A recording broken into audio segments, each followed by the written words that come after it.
प्रदेश के आगामी बजट में धार्मिक पर्यटन को लेकर एक नई सोच उभरने की संभावना है, जिसमें केवल आस्था का विषय नहीं बल्कि इमोशनल इकोनॉमी के रूप में देखने पर जोर दिया जा रहा है।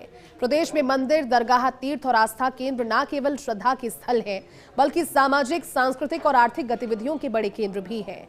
विशेषज्ञों का मानना है कि यदि बजट में धार्मिक पर्यटन को अनुभव आधारित मॉडल से जोड़ा जाए तो इससे स्थानीय अर्थव्यवस्था को बड़ा संबल मिल सकता है।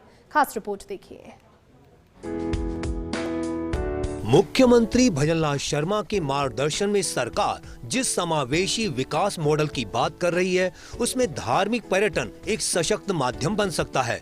अजमेर शरीफ दरगाह, खाटू श्याम जी, सालासर, पुष्कर, करणी माता, ब्रह्मा मंदिर, महावीर जी जैसे प्रमुख आस्था केंद्र हर साल करोड़ों श्रद्धालुओं को आकर्षित करते हैं, लेकिन इन स्थलों पर सुविधाओं, प्रबंधन और अनुभव की गुणवत्ता में अभी भी बड़े सुधार की आवश्यकता है। पर्यटन विशेषज्ञों का कहना है कि धार्मिक पर्यटन को केवल दर्शन तक सीमित रखना अब पर्याप्त नहीं है। कथा पर्यटन, सेवा पर्यटन और सांस्कृतिक अनुभव जैसे नवाचारों को बढ़ावा देकर श्रद्धालुओं के भावनात्मक जुड़ाव को और मजबूत किया जा सकता है। बजट में यदि मंदिरों और तीर्थ स्थलों के आसपास कथा वाचन, लोक संगीत, आध्यात्मिक वॉक और सांस्कृतिक आयोजनों के लिए प्रोत्साहन दिया जाता है तो यह धार्मिक पर्यटन को एक संपूर्ण अनुभव में बदल सकता है। उप मुख्यमंत्री दिया कुमारी के विजन के अनुसार पर्यटन का उद्देश्य केवल भीड़ बढ़ाना नहीं, बल्कि गुणवत्ता और गरिमा बनाए रखना होना चाहिए।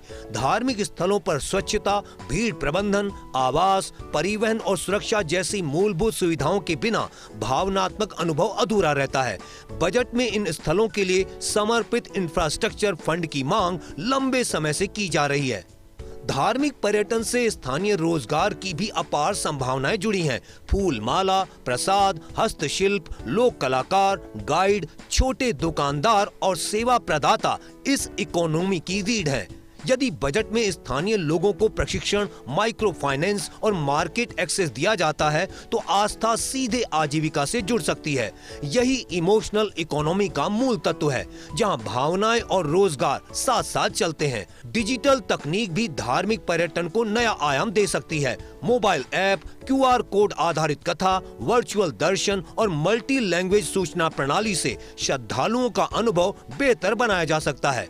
बजट में यदि धार्मिक स्थलों के डिजिटल अपग्रेडेशन के लिए विशेष प्रावधान किए जाते हैं तो इससे युवा पीढ़ी भी इन स्थलों से भावनात्मक रूप से जुड़ेगी। पर्यावरण और धार्मिक पर्यटन का संतुलन भी एक अहम मुद्दा है। तीर्थ स्थलों पर बढ़ती भीड़ से कचरा, जल और प्रदूषण की समस्या बढ़ रही है। बजट में यदि ग्रीन प्रैक्टिस, प्लास्टिक मुक्त परिसर और जल संरक्षण को अनिवार्य किया जाता है तो आस्था के साथ प्रकृति का सम्मान भी सुनिश्चित होगा।